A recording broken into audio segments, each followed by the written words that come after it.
Hello friends, আশা করি আপনারা সবাই ভালো আছেন। আজকে আমি আলোচনা করতে যাইতাছি চাল কুমড়া চাষ নিয়ে। তবে আপনারা আমার ভিডিওটা কোন জায়গায় থেকে দেখতেছেন আপনাদেরকে আমি অনেক অনেক অভিনন্দন ও সালাম জানাইতেছি। তো আজকে আমি এই চাল কুমড়া চাষ নিয়ে কিছু আলোচনা করব। তবে আমার ভিডিওটা আপনারা শুরু থেকে শেষ পর্যন্ত দেখবেন। দেখলে জানতে পারবেন যে চাল কুমড়া চাষ কীভাবে করলে গাছে আমাকে অল্প দিনেই প্রচুর ফলন দিবে, কি কর্ম করতে হয় তা নিয়ে আজকের এই ভিডিওটা আপনাদের সঙ্গে আমি আলোচনা করব ভিডিওর মাঝে।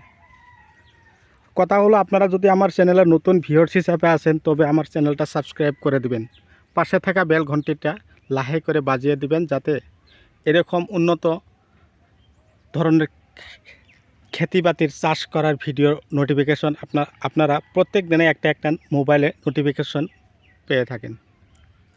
তবে আজকে আমরা এই লোকাল চাল কুমড়ার নিয়ে কিছু কথা বলবো। তো শুরু করা যাক। এই চাল কুমড়া চাষ করতে হলে আপনারা কি করবেন, প্রথম অবস্থায় গোবর সার অল্প বেশি করে আপনারা খেতে দিয়ে দিবেন। পারাপক্ষে 2 গাড়ি করে গোবর সার আপনারা খেতে দিবেন। রাসায়নিক সার সুপার ফসফেট দিবেন 35 কেজি, পটাশ দিবেন 10 KG, urea 10 KG, DAP 10 KG দিয়ে আপনারা খুবই সুন্দরভাবে হাল মেরে মাটি খুবই ভালো করে চাষ করে তারপরে আপনারা কি করবেন, নার্সারি আকারেও ফেলাইতে পারবেন এবং গুটিও ডাইরেক্টলি লাগায়ও দিতে পারবেন। এরকম করে আপনারা যদি চাষ করেন তবে আপনাদের গাছে ফলন হবে। তো অনেকেই অনেক কমেন্ট করে গাছে ফলন কম হচ্ছে কেন দাদা।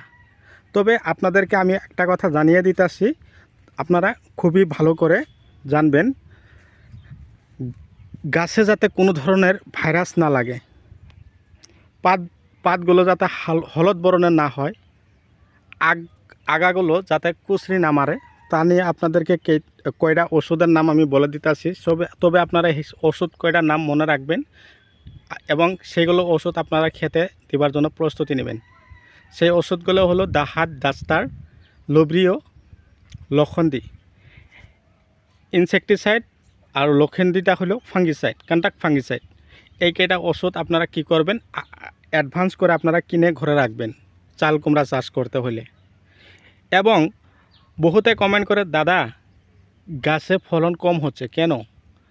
তার কারণটা হলো, আপনারা যে ছোটো চারাটা রোপণ করে দিলেন, চারাটার আগ একটা যে বের হলো, সে আগটা কি করতে হবে, জাংলায় ওঠার পর এরকম মেন আগ যেটা আছে সেটা কাটিং করে দিবেন। সেই কাটিং করে দেওয়ার পর সেটা 1G কাটিং হবে। তারপর তার থেকে শাখা প্রশাখা বাইরেবে, সেটা হবে 2G। তার থেকে আরও বাইরেবে, সেটা হবে 3G। এরকম বের হয়েই থাকবে, সেগুলোতে ফলন বেশি হবে। কিন্তু আপনার এই কথাটা আমরা জানি না যে আমাদের চাল কুমড়া গাছে কিন্তু ফলন কমে যাচ্ছে, আগগুলো কাটতে আমরা খুবই টান পাই। সেই জন্য আমাদের ক্ষেতে চাষ করার পর আমাদের ক্ষেতে কিন্তু ফলন অটোমেটিক্যালি কম হয়ে যায়। তা নিয়ে আজকের এই ভিডিওটা আপনাদেরকে দিয়ে দিলাম।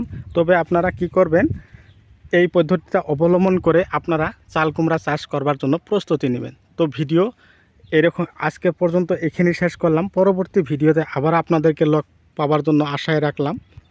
খোদা হাফিজ।